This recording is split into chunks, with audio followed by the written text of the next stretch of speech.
Esse tempo não é um assunto que eu vou falar.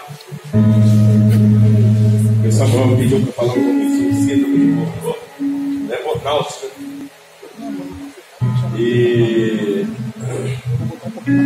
Mas deixa eu te falar, nesses dias a igreja tem transicionado de volta para o apostólico e profético. E aí a gente tem ali atrás alguns livros do Lucas Marques, é um pastor chileno, e hoje aí tem um volume 2 desse. Ele é um dos caras mais pontuais hoje no mundo a respeito do apostólico. Então, se você tem dúvida a respeito do apostólico e profético, na verdade a igreja precisa andar no apostólico e profético nesse tempo, né? Na verdade, ela tinha que andar a vida inteira no apostólico e no profético, porque ela tem que permanecer nos ensinos dos apóstolos e dos profetas.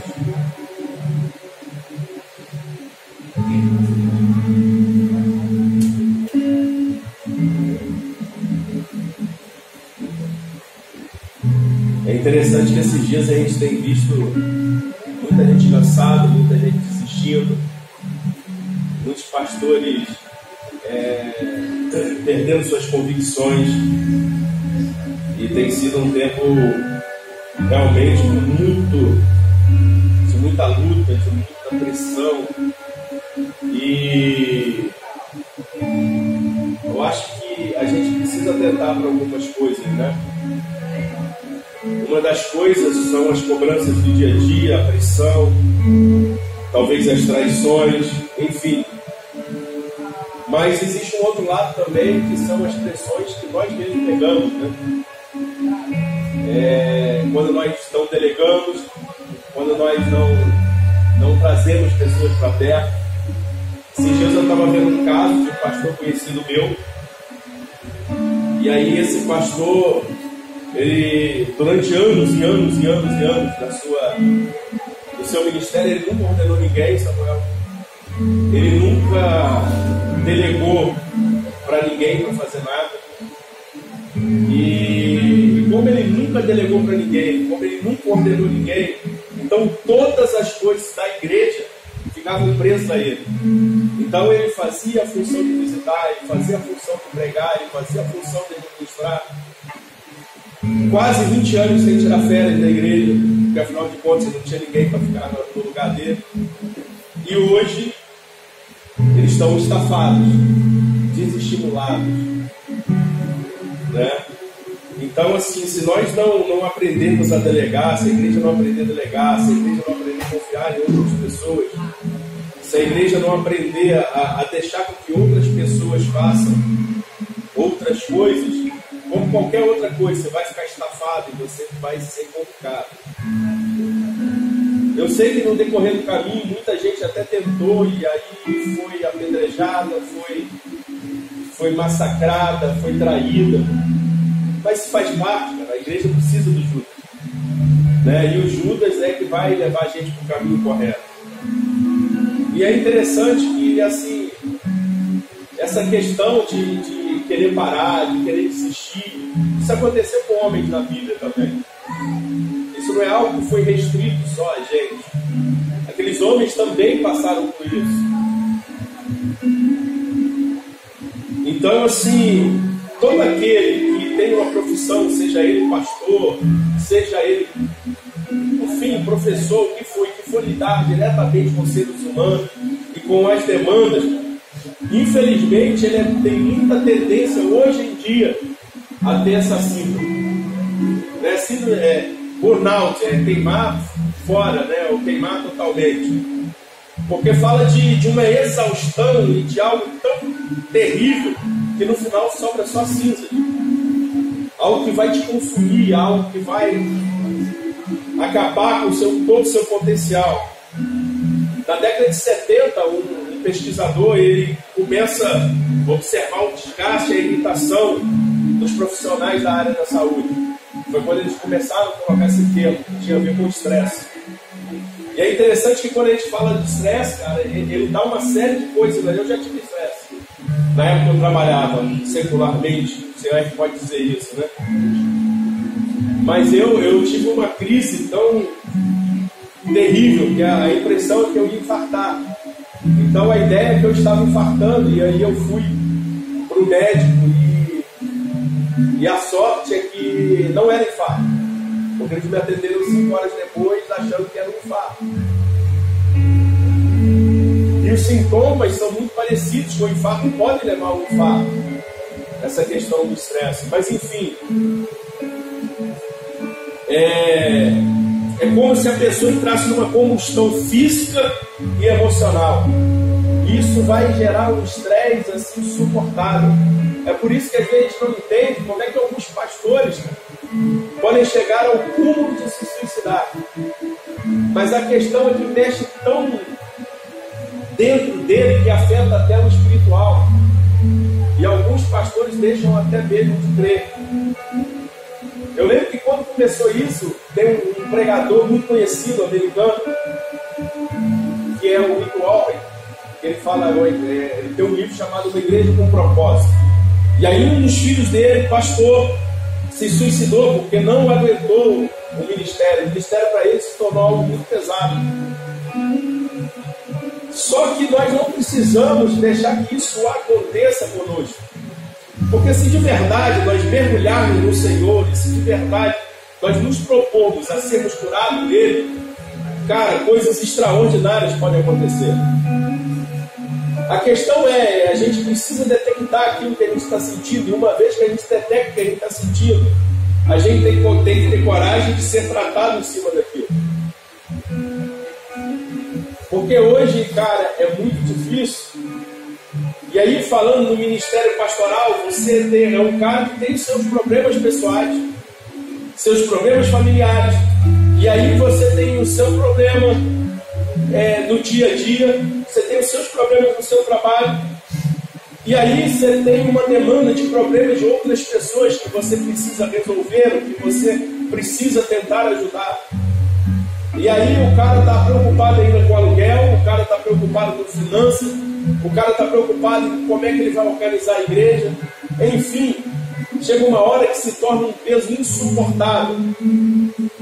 E se nós ainda não formos homens e mulheres que entendem que o Evangelho é um Evangelho para fazer com que pessoas possam ir além de nós, cara, nós vamos morrer na praia. Porque se você não crer em ninguém, se você não delegar a ninguém, cara, o fato é que você vai morrer em algum momento. Não tem jeito. Às vezes nós temos medo de delegar com medo de sermos traídos. Mas você pode até não ser traído porque você não delega, mas você vai morrer porque você não vai suportar a carga. Até porque não foi essa carga que Cristo colocou em nós. Não foi para isso que Ele nos chamou. Nosso problema é que a gente quer trabalhar para Cristo quando nós deveríamos trabalhar com Cristo. O nosso problema é que a gente ainda não entendeu que nós não fomos chamados para inventar nada ou criar nada. Nós fomos chamados, assim como Jesus, a olhar para o Pai, e uma vez que você percebe que o Pai está fazendo, você reproduz na terra aquilo que Ele está fazendo. E quando você entra nesse ambiente onde você olha para o Pai e você reproduz o que Ele está fazendo, nesse ambiente não tem como dar errado. Nesse ambiente você não vai ficar fatigado. Por quê? Porque você está só reproduzindo aquilo que o Pai já estava estabelecendo no mundo espiritual. O problema é que nós já temos dificuldades com a demanda que nós temos, e nós pegamos ainda mais demandas para a gente. A verdade é que a gente está desesperado para apresentar algo a Deus que Deus não está nos pedindo. E isso nos traz cansaço, isso nos traz enfado.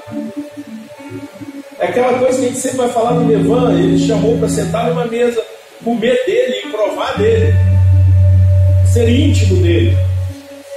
Só que a nossa percepção é que ser íntimo é apresentar coisas para ele. Ser íntimo é fazer coisas para ele.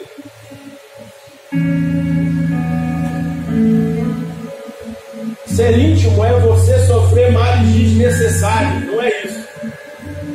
É lógico que no meio da caminhada você vai obter cicatrizes. A gente sempre vai falar isso, cara. Jesus era um homem que ele era experimentado nas dores. Então, se você quer ser igreja, não tem outro jeito. Você precisa ser experimentado nas dores. Agora, a questão é, se essas dores que você tem sido experimentado são dores causadas pelo próprio Deus, para que você se realinhe, para que você se conecte com Ele, ou são dores que nós resolvemos pegar por conta daquilo que nós cremos ou daquilo que nós queremos fazer.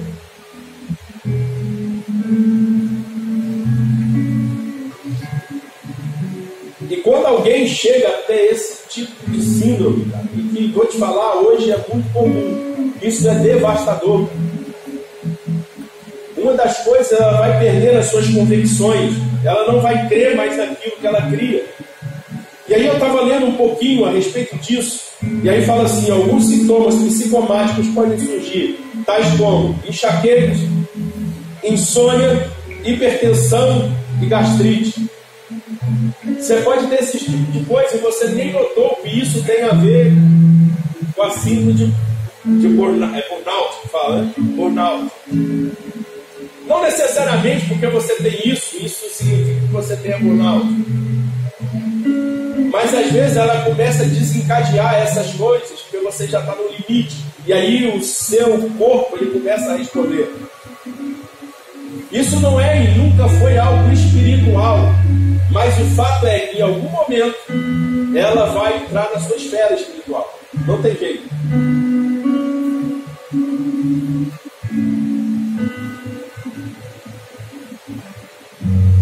E aí a pessoa perde, ela não consegue mais relaxar. Por mais que você tente, você não consegue relaxar. Você se distancia das pessoas. O Gladson lá, pastor Gladson lá do Evangelho, ele estava falando um pouco a respeito disso, ele dele. E ele ficava no quarto, cara, trancado, e ele não conseguia ficar perto das pessoas. E foi um momento assim muito difícil, até que ele resolveu se apegar totalmente em Deus, para que Deus então ali o tirasse, porque já não havia mais força. E aí você já não quer mais se relacionar com ninguém, e aí você já não tem muito mais paciência. E aí a gente começa a ficar hostil, irônico. Enfim.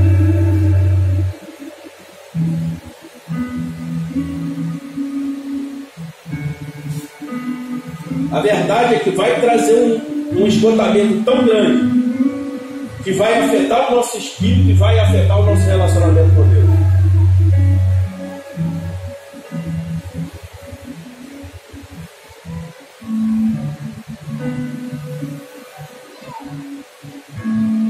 Êxodo.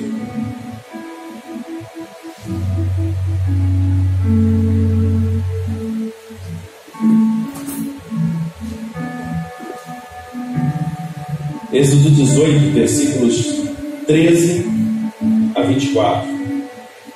Diz assim: E aconteceu que ao amanhecer Moisés sentou-se para julgar o povo. Desliga aqui para mim, mano. Senão a minha garganta vai embora. E aconteceu que ao amanhecer Moisés sentou-se para julgar o povo. E o povo estava em pé diante de Moisés, desde a manhã até a tarde. E quando soube de Moisés viu tudo que ele fazia ao povo, disse: O que é isso que tu fazes ao povo? Por que te assentas sozinho e todo o povo fica em pé diante de ti desde a manhã até a tarde? E disse Moisés a seu sogro: Porque o povo vem a mim para perguntar a Deus. Quando eles têm uma questão, vêm a mim e eu julgo entre um e outro, e os faço saber os estatutos de Deus e as suas leis. E o sogro de Moisés lhe disse: O que está fazendo não é bom. Certamente desfalecerás, tu e esse povo que está contigo, porque isto é muito pesado para ti. Não é capaz de realizar isso sozinho. Ouve a minha voz, dar-te-ei conselho, e Deus será contigo. Sê tu pelo povo diante de Deus, para que te leve às causas de Deus. E aí, Moisés, ele está julgando o povo, e todo dia ele senta, e aí dezenas e centenas de pessoas procuram Moisés. para que através de Moisés eles recebessem algo de Deus e recebessem uma revelação daquilo que Deus queria fazer. Só que quando chega o sogro de Moisés, ele percebe que aquilo é duro demais para Moisés e aquilo traz peso demais para ele. Ele fala: cara, isso aí vai te trazer problemas, isso aí vai te deixar fatigado, isso aí vai te deixar destruído, moído. E aí ele começa a dizer assim: cara, você precisa aprender a delegar, você precisa levantar alguns homens que vão ver o que realmente é necessário chegar até você. E aí você conhece a história. Alguns homens são levantados e aquilo que eles não podiam resolver, ou que era estritamente algo que só Moisés podia fazer, aí sim chegava até ele. Mas o que podia ser resolvido com outras pessoas eram resolvidos. Ou seja, agora ele não precisava se enfadar com todas as coisas.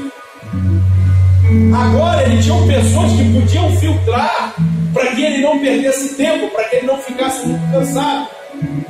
E isso hoje, nas nossas igrejas, isso é extremamente necessário. Que as pessoas entendam que o líder, ou seja, quem ele for, é um cara humano, e como qualquer outro, ele não está livre dessas coisas, assim como os homens da Bíblia nunca foram. Então aquilo que pode ser filtrado, aquilo que pode ser resolvido, isso deve ser resolvido poupando essa pessoa. Isso é em todas as áreas da nossa vida. Então, se você pode delegar, você precisa delegar para que essas pessoas possam aliviar um pouco a bagagem que você carrega.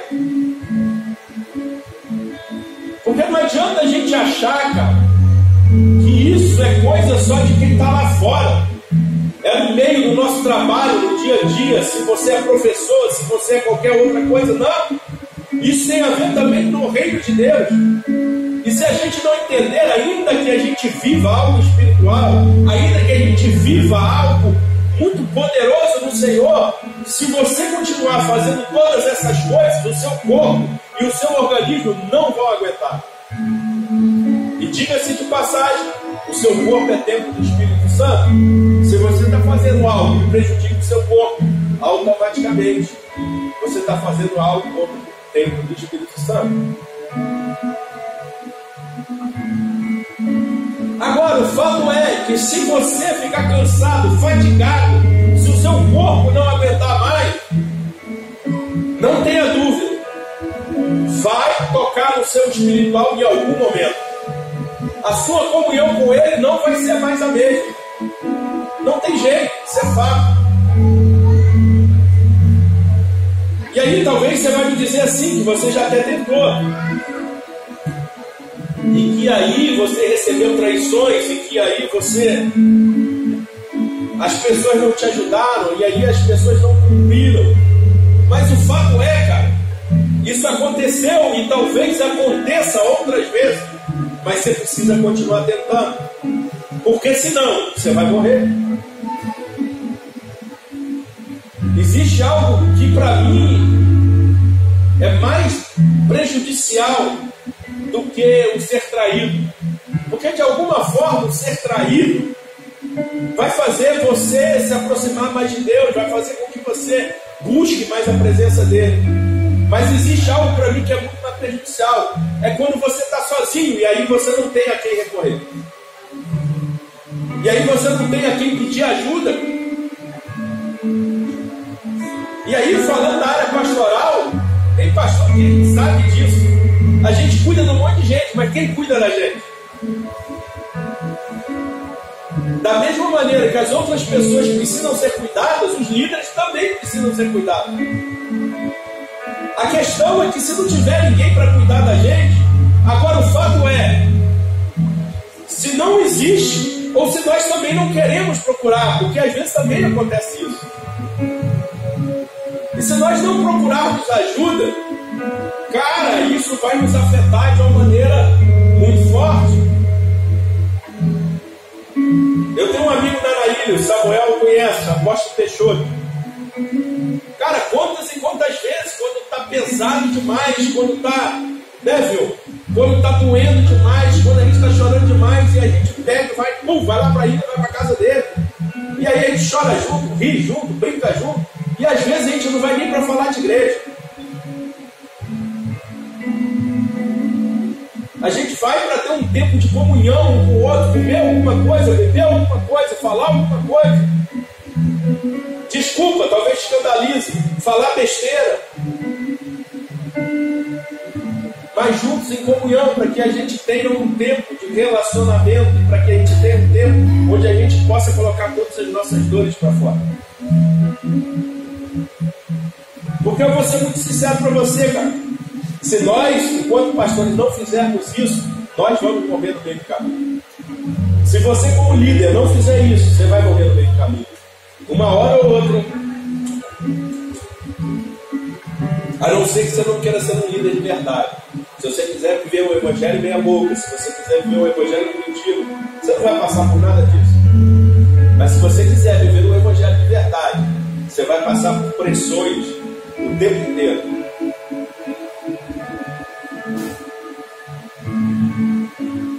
Então o sopro de Moisés, ele intervém para salvar Moisés daquela situação e fazer com que ele não chegue ao total esgotamento. 1 Reis.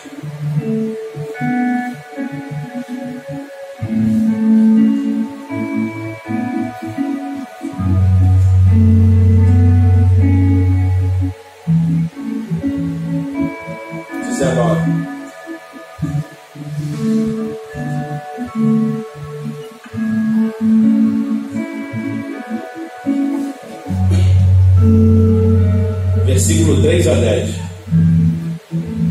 1 Reis 18, só um comentário, é um texto muito conhecido no nosso meio.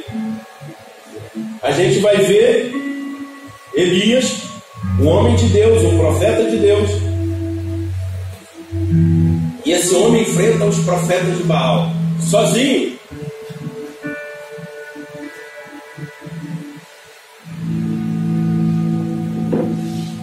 Profetas de Baal, os profetas de Azera. E parece que esse homem está ali, cara, é como se ele fosse um Superman. Ele não tem medo de nada.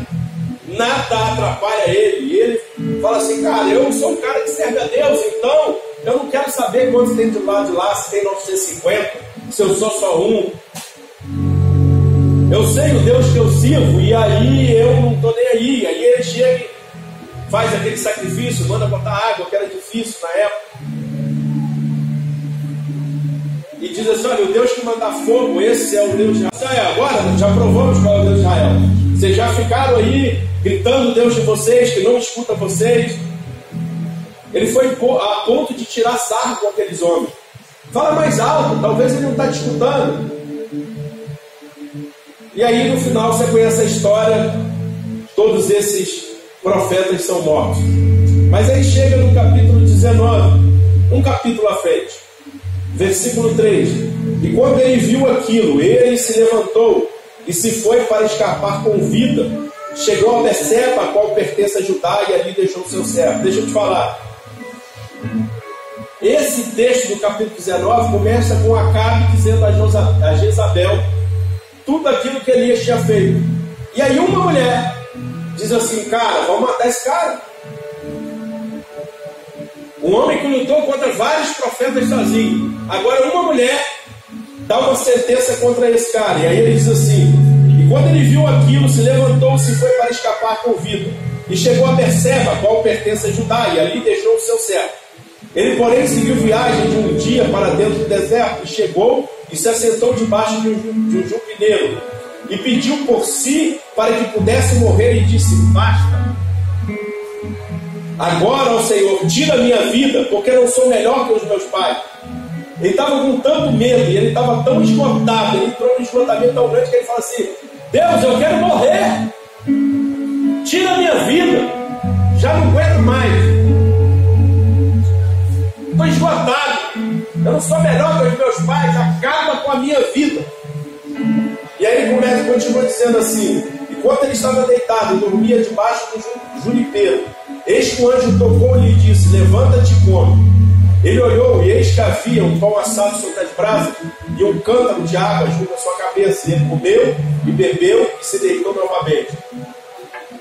Ele estava tão deprimido, cara, que ele não conseguia nem ficar levantando. Um anjo apareceu para ele, um anjo traz a revelação e a única coisa que ele faz é comer e beber e ele volta para deitar de novo para dormir.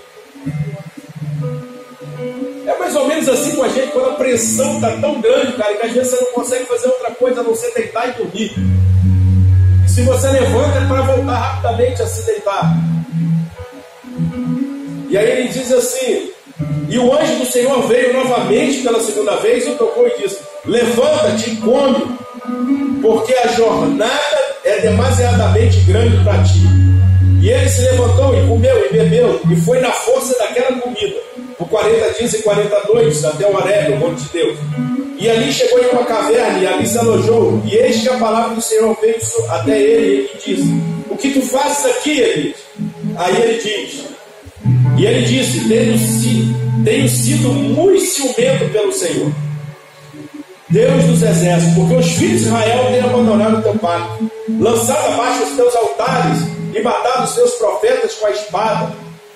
E eu somente restei, e eles buscam pela minha vida para me tirarem. Então ele começa a reclamar com Deus, e ele diz assim: só eu te amo, cara, e eu tenho feito tudo isso, e agora as pessoas me perseguem, agora as pessoas querem me matar. E aí a gente conhece a história, cara, não tem você, mas tem mais 7 mil. Não tem só você que está passando por todas essas coisas, não tem só você esgotado, não tem só você que está fazendo aquilo que eu quero, tem um monte. E aí depois a gente conhece a história. E vem o fogo, e vem tal, e aí quando é a brisa, é que era realmente Deus falando, mas enfim. Elias estava totalmente esgotado. Então, se um profeta como Elias estava esgotado por tudo aquilo, e olha como é louco isso, porque como um cara que não temia o rei, porque em várias partes você vai ver o rei e ele fala assim: não quero nem saber. Um cara que enfrenta todos os outros profetas sozinho, e agora ele está numa pressão e uma depressão tão grande, a ponto de uma mulher falar que vai matar ele e ele ficar desesperado,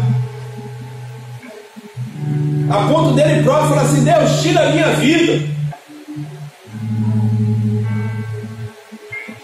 A gente conhece a história de Elias, é um dos maiores profetas, e até esse homem passou por momentos de angústias e por momentos terríveis. A questão é, nós estamos suscetíveis a isso. Provavelmente alguns de nós já teve até burnout sem nem saber. A questão é qual o nosso posicionamento em relação a isso. Porque o Senhor vai vir ao nosso socorro. O Senhor, Ele vai, mas nós precisamos nos posicionar dentro desse socorro dEle. Nós, enquanto igreja, precisamos voltar a ouvir a voz dEle, entender qual é a voz dEle realmente. Porque nesse momento em que você está passando por dores, por angústia, muitas vozes virão. E talvez vozes que parecem muito com a de Deus e que não vão ser. E talvez vozes que não parecem com a de Deus e vão ser. Porque teoricamente a voz de Deus seria como uma voz de um trovão. Mas nesse momento Deus não estava no trovão. Deus não estava nem no fogo. Deus estava na brisa.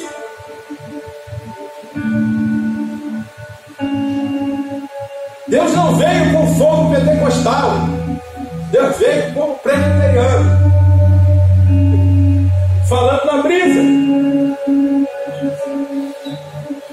Nós precisamos aprender a ouvir a voz de Deus, para que se em algum momento nós estivermos em total esgotamento, ainda assim a gente consiga perceber a voz dele em meio a angústia. Porque é só Ele que pode mudar todas essas coisas. Não tem a ver com homens, tem a ver com ele, Jeremias.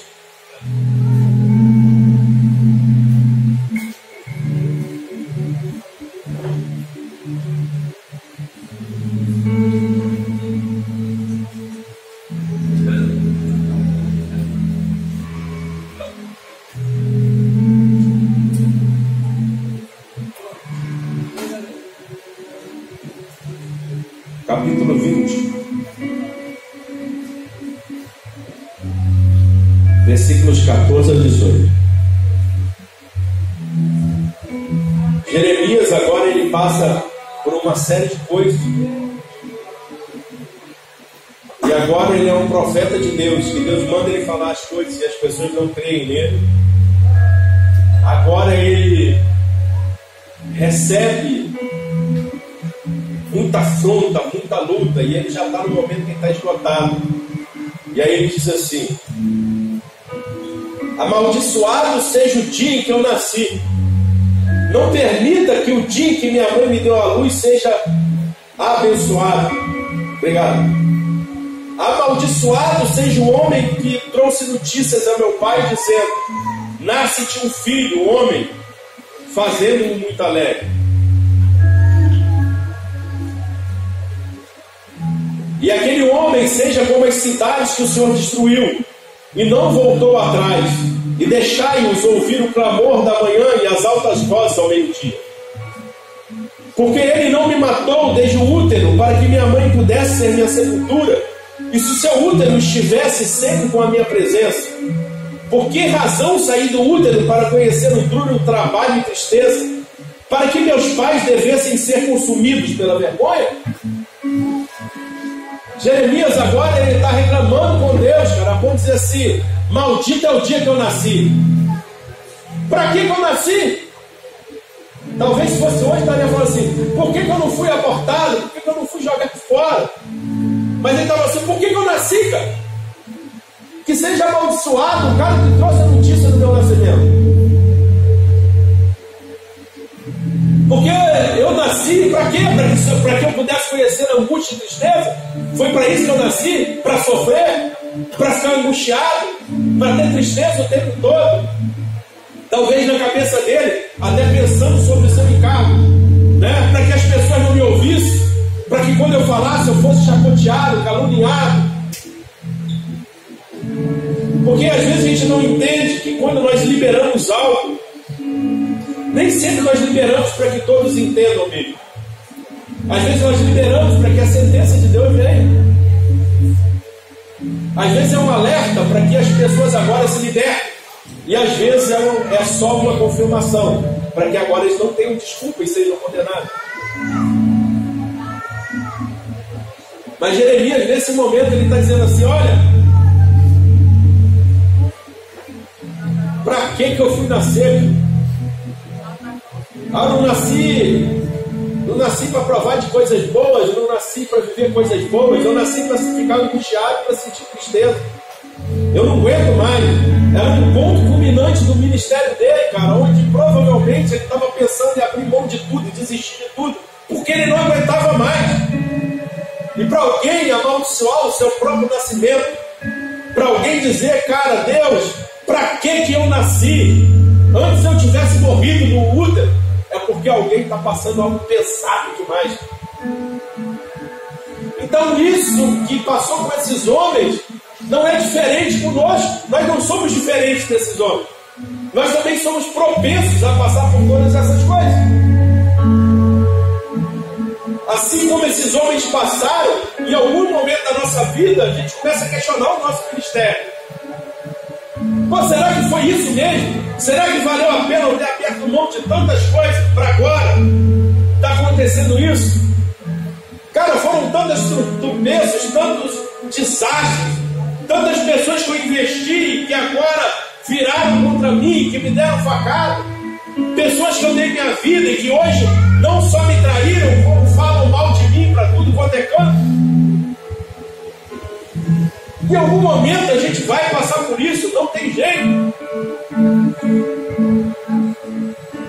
E se nós não estivermos totalmente pautados no Senhor, e se a gente se fechar por conta disso, e agora a gente não delegar mais, e agora a gente não dividir mais as tarefas, e agora a gente pegar tudo pra gente, porque agora a gente não acredita mais em ninguém, nós vamos morrer, porque o nosso organismo não vai aguentar.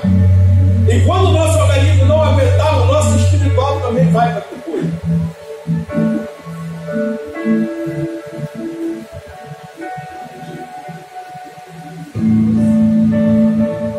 Quando está doendo, a gente precisa dizer que está doendo. Porque nós não somos super-heróis, nós não somos diferentes desses homens. Eu não estou falando de simplesmente de murmurar, não estou falando para murmurar, mas o que eu estou falando é que se a gente precisa, e se está doendo, a gente precisa dizer que está doendo, e a gente precisa dizer o que está pegando e aonde que a gente tem problema, para que nós sejamos restaurados por Deus, sim, mas para que outras pessoas possam nos ajudar na caminhada, para que a gente possa pegar um pouquinho do nosso fardo e dividir com o outro, assim como o sogro de Moisés falou com ele: cara, não é necessário que você cuide de todas as demandas. Divide para que as demandas que são mais fáceis, as demandas que não precisem literalmente passar por você, então não passem, sejam resolvidas antes de você ter que pegar esse peso. Porque repetindo aquilo que eu já falei, nós, enquanto líderes, nós temos os nossos problemas pessoais, não muda. Você é pastor e continua tendo problema na sua casa. Você tem problema no seu dia a dia, você tem problema com suas finanças. Só que agora você tem mais um monte de gente com problema que você precisa agora entrar no problema dessas pessoas.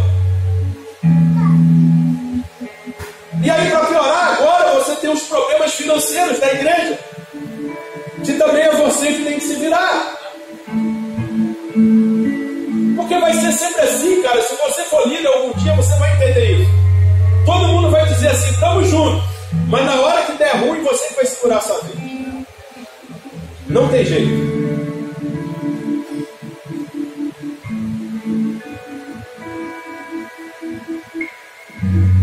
Então a gente precisa entender isso, cara. E a gente precisa...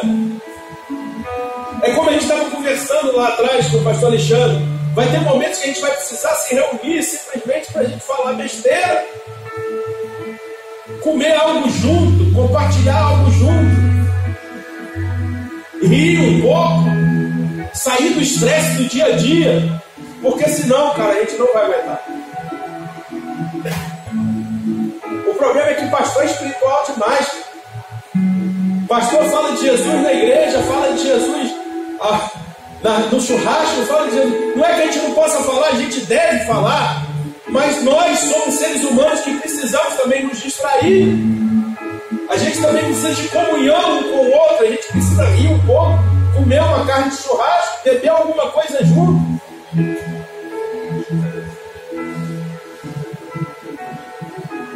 Porque se a gente ficar só na pressão do dia a dia, nós não aguentaremos.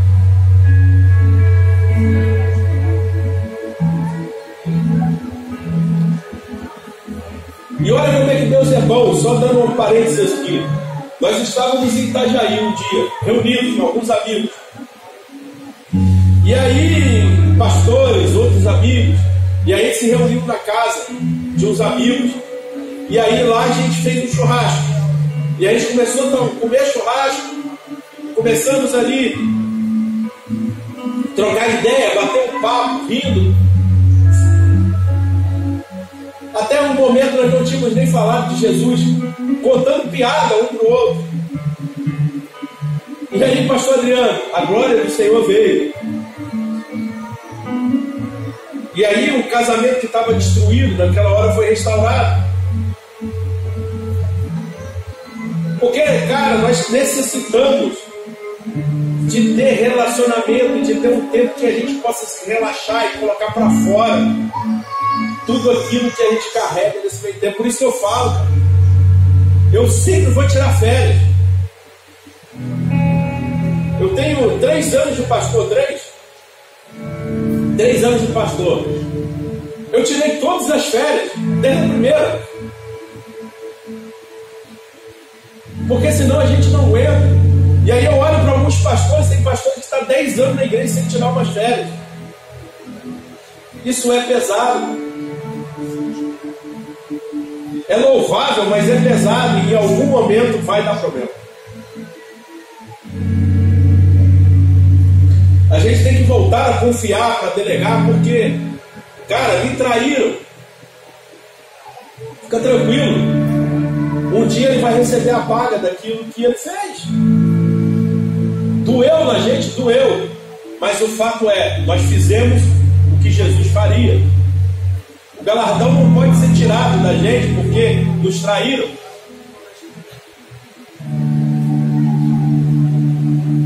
E pode ter certeza, em algum momento, da mesma maneira que nós fomos traídos, nós seremos honrados por muita gente. Deus vai colocar pessoas pontuais que vão nos ajudar.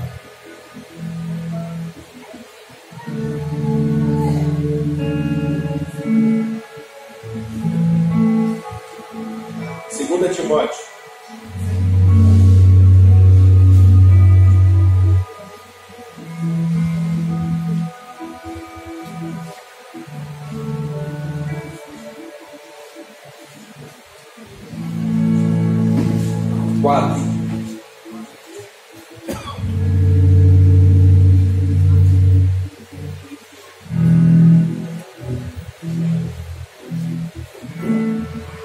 A partir do versículo 6.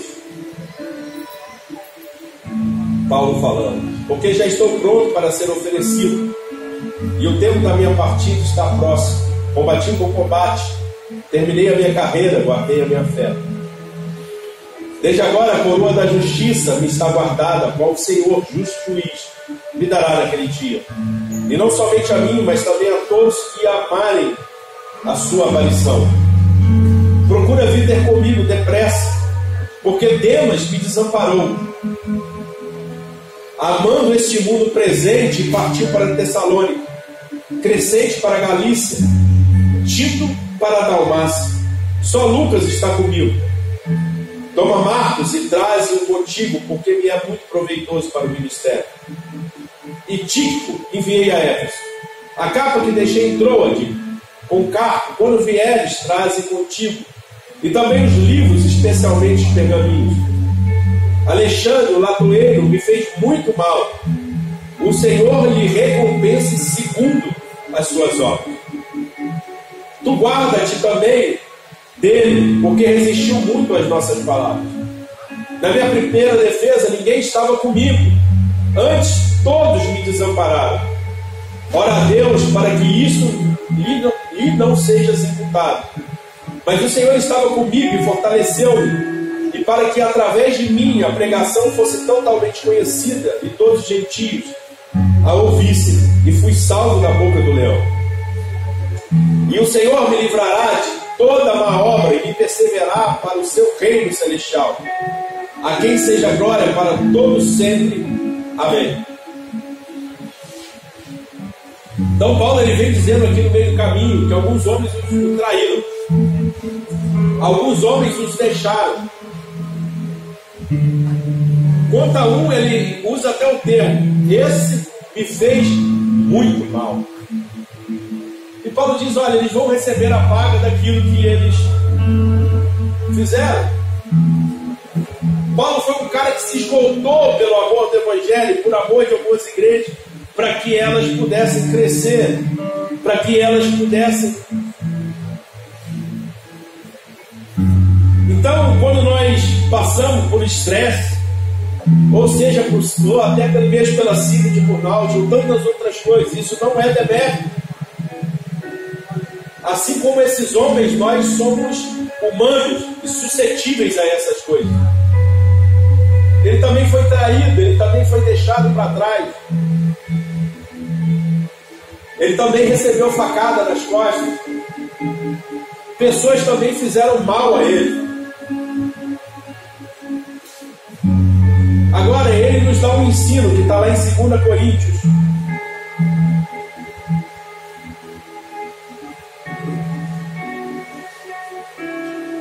(11, 30).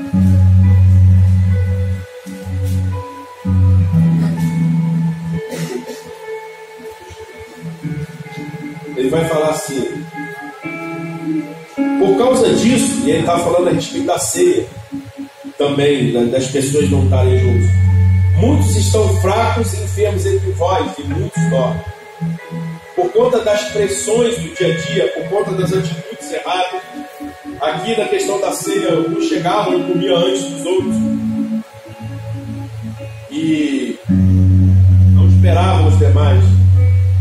Mas o fato é que nesse tempo, mais do que nunca, o nosso grande perigo é estar doente e não entender que está doente. Ou pior, até entender que está doente, mas ser soberbo demais para se deixar ser curado. Ou se achar forte demais a ponto de achar que pode se curar com a sua própria força.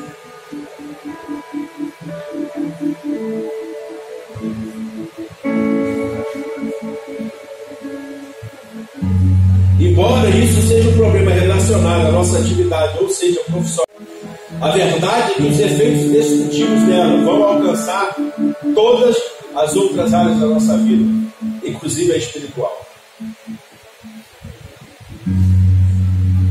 Hoje a gente tem muitos líderes, muitos pastores que estão cientes disso, da enfermidade que tem passado, e outros que não estão cientes, que estão morrendo literalmente, que estão sofrendo demais, sem ajuda, e continuam de frente do seu púlpito. Eu não estou falando de pecado, eu não estou falando que ele esteja em pecado, eu não estou falando nem que ele não possa estar aqui de frente ao púlpito.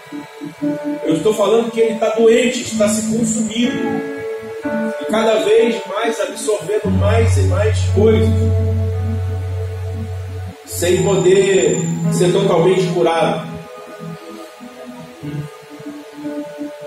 E aí eu quero ler umas coisas que eu anotei aqui. E aí, como resultado, a gente vai ver cinismo, distanciamento afetivo, linguajar duro, desprezo, indisfarçável desesperança.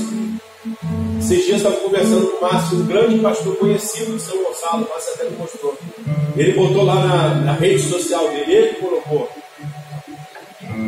estou me sentindo deprimido, estou me sentindo ultrapassado, estou angustiado. Aí botou uma série de coisas, aí botou no final assim: help, socorro. Um grande pastor de São Gonçalo, conhecidíssimo, um dos mais conhecidos de São Gonçalo. Estou me sentindo desestimulado, ultrapassado, estou com muitas feridas, muitas traições, enfim.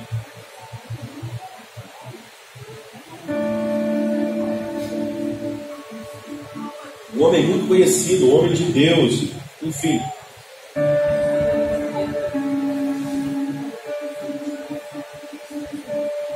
E aí a gente, para piorar, a gente se cobra demais, a gente quer ser perfeccionista, a gente não entende os nossos próprios limites e a gente quer ultrapassar os nossos próprios limites. Agora, se nós nos tornarmos humildes a ponto de reconhecer, deixar com que o nosso espírito esteja flexível, para que a partir daí a gente tome as posturas adequadas e manter a fé inabalável no Senhor, todas as coisas podem mudar, porque o Senhor pode fazer com que a humilhação seja transformada em glória. Nós precisamos entender nesse tempo que nós precisamos estar totalmente mergulhados nele. Não é com a nossa força, é com a força dele. Nós nos tornamos doentes porque nós fazemos muitas coisas para ele com a nossa força, quando nós deveríamos fazer coisas com ele com a força dele.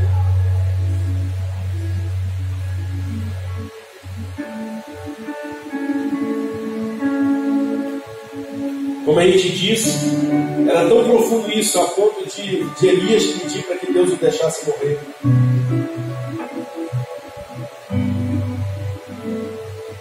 A gente vai ver a respeito de Jeremias.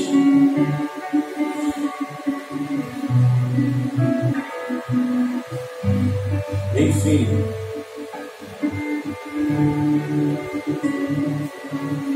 Deixa eu só ler algo aqui para vocês que estão aqui.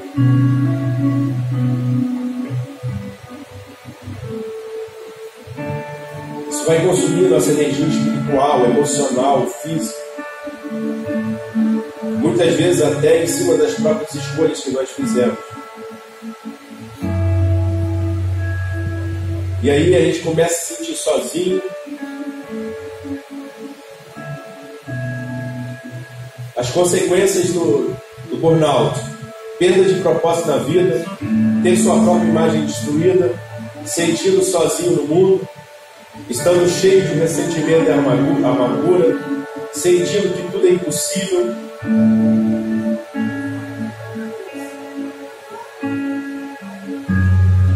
Cory Booker diz assim: o cansativo do recurso interno que permite que o cuidador continue cuidando, o uso do essencial interior, você, tornando o indivíduo em grave condição de disfuncionalidade, a despesa de si mesmo nos outros de tal forma que o saldo interno do banco entrou no vermelho. É um grande fator de risco para pessoas como líderes cristãos que têm um chamado para cuidar dos outros. É algo que acontece com demasiada frequência como resultado do estímulo interminável do ministério e da necessidade de distribuir continuamente as próprias despesas espirituais, emocionais e físicas. Suas consequências podem ser devastadoras para os ministros, a família e a igreja. E aí ele vai dizer assim: o estresse não tem que te levar ao burnout. Se alguém estiver ciente, tomar medidas para estabelecer limites sensíveis. Enfim. E aí ele bota assim: 7 efeitos comuns da síndrome de burnout. A primeira é retirando.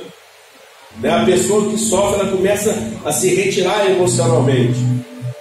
A vida de um líder da igreja envolve um alto nível de contato com outras pessoas. Muitas vezes, quando o líder da igreja está sofrendo de alto estresse ou burnout, ele vai se retirar dos relacionamentos e vai temer as aparições públicas. Outra coisa é evitando. Então isso não está simplesmente ligado só à noite, mas ele constrói como uma pequena chama, eventualmente transformando-se em incêndio florestal. Os ministros podem evitar aspectos do seu trabalho e esse processo pode começar quase imperceptivelmente. Eles podem participar de mais comitês, ler mais livros, participar de mais conferências. Eles estão encontrando meios semi-legítimos para escapar do papel que causa dor e o estresse, tornando-se menos acessível. O papel do ministro é, em grande parte, centrado na pessoa. Não só os ministros podem retirar-se, mas a sua maneira também pode ser tal que eles se tornem menos acessíveis e talvez irritáveis com o resultado e a raiva que flui para dentro. E aí ele começa a ter problemas familiares. Desenvolve sérios problemas familiares. Os sofredores perdem a capacidade de monitorar ou controlar suas mudanças emocionais.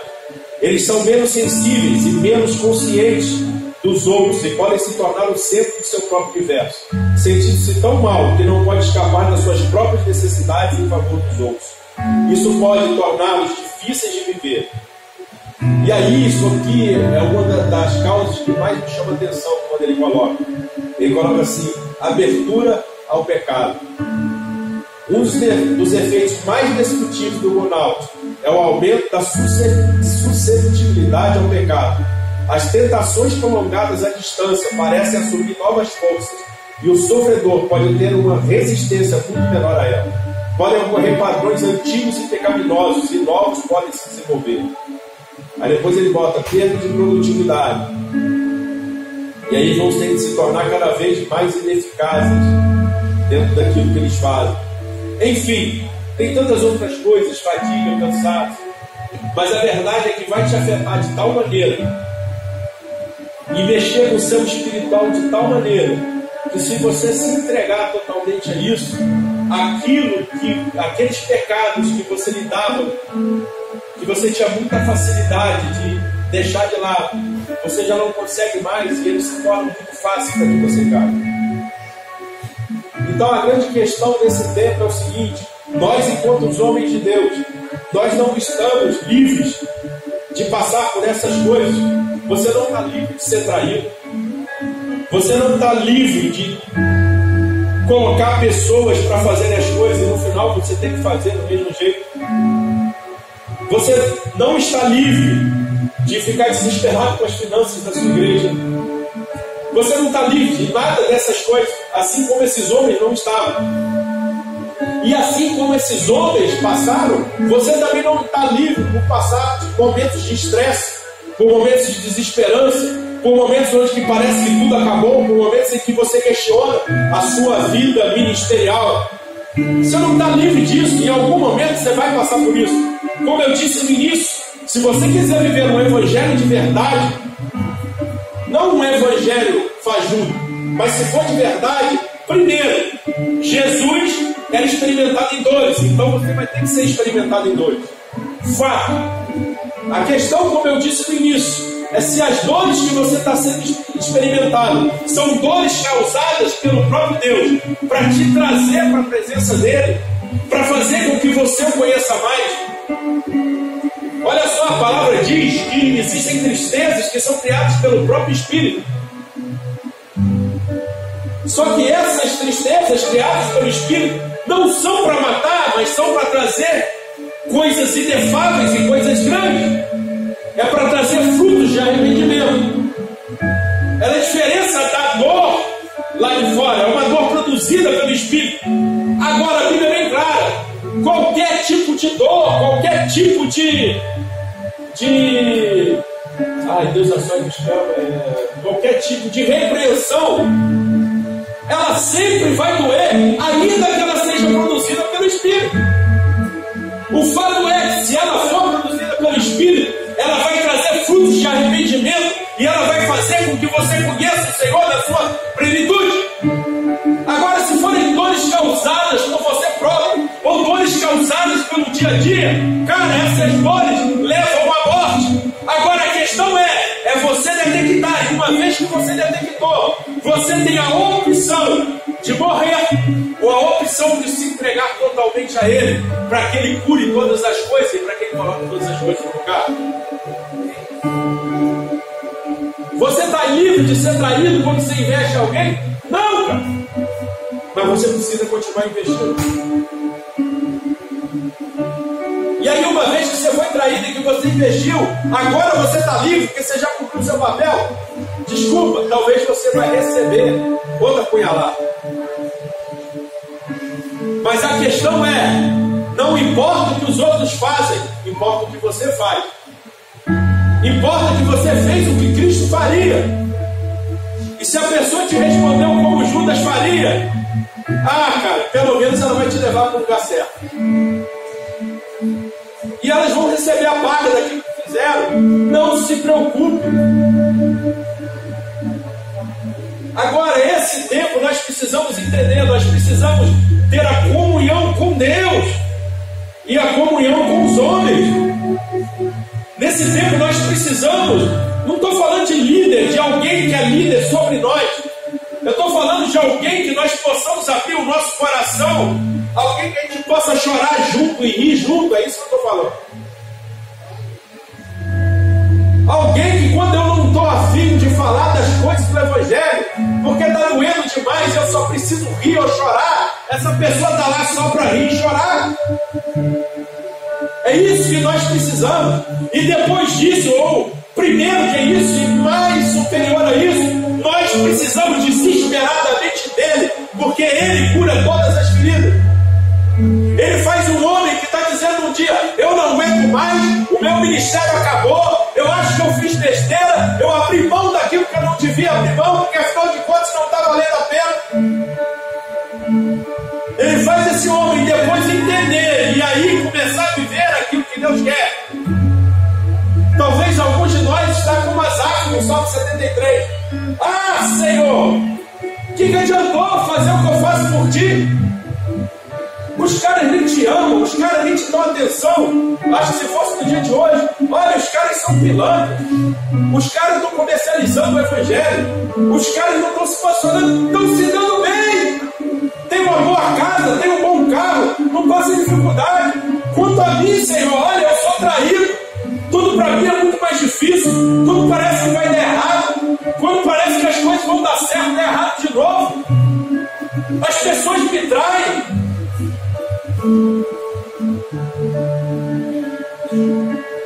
As pessoas não creem em mim. Eu invisto a minha vida nas pessoas e no final a paga que eu recebo é ainda tentar me denegrir em todos os lugares. Essa era a visão de Asaf. Mas existe uma pequena partícula que vai dizer assim: até que em algum momento em nossas vidas vai acontecer o até que, e no até que ele diz assim: que ele retorna à casa do Senhor e lá ele tem a verdadeira revelação de tudo que aconteceria. Que o final daquele que não servia a Deus era um final horroroso, enquanto o final daqueles que tinham pago o preço, daqueles que tinham se disposto, aqueles homens viveriam maravilhas do Senhor. E aí você pega Asaf, um homem que está há pouco tempo antes, no mesmo capítulo, reclamando com Deus. Vamos lá, só para terminar. Salmo 73.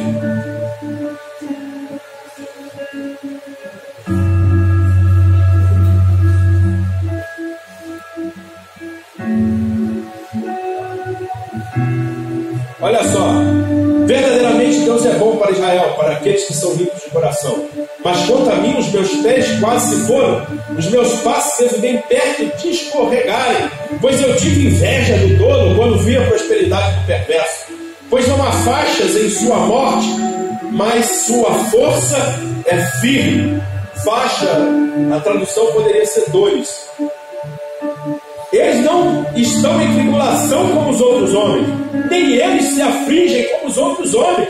Por isso o orgulho lhes cerca como uma corrente, a violência os cobre como vestimenta, seus olhos destacam-se como gordura. Eles têm mais do que o coração poderia desejar. Ou seja, eles possuem tantas coisas, até mais do que eles querem, eles têm.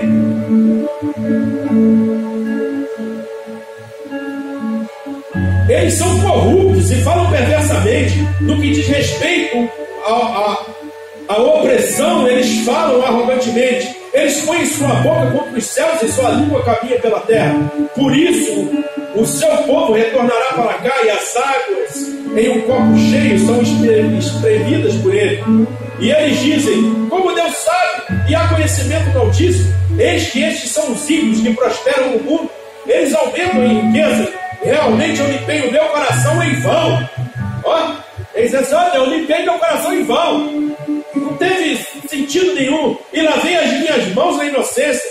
Pois ao longo do dia tenho sido afligido e castigado toda a manhã.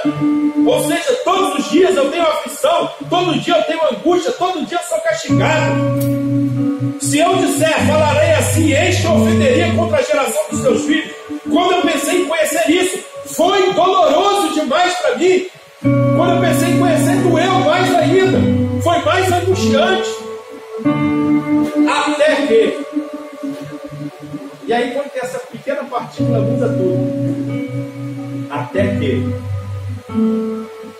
que eu fui ao santuário de Deus. Então eu entendi que sou filho.